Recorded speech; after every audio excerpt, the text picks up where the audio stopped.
ટમેટાની ખેતી કરવી છે પણ વાવેતર માટે કઈ વેરાયટી સારી? તો આજ હું તમારા માટે લઈને આવ્યો છું બમ્પર ઉત્પાદન આપતી ટમેટાની 5 બેસ્ટ વેરાયટી. સિજન્ટાની અભિનવ વેરાયટી. આનું વાવેતર ચોમાસુ, શિયાળુ અને ઉનાળુ તને સિઝનમાં કરવામાં આવે છે અને આ વેરાયટીની બેસ્ટ વાત એ છે કે આમાં યલો લીફ કર્લ વાયરસ જોવા જ નથી મળતો.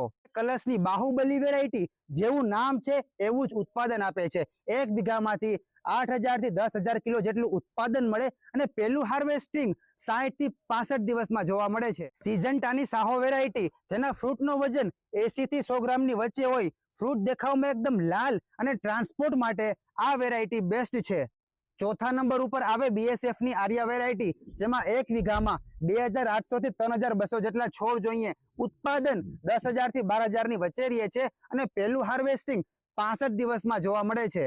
5મા નંબર ઉપર આવે કલર્સની આર્યન વેરાયટી, જે 40 થી 45 ડિગ્રી તાપમાન સહન કરી શકે અને જેના ફ્રૂટનો વજન 80 થી 110 ગ્રામની વચ્ચે હોય છે. તમારો જિલ્લો કયો અને તમારા જિલ્લામાં કઈ ટમેટાની વેરાયટી ફેમસ છે?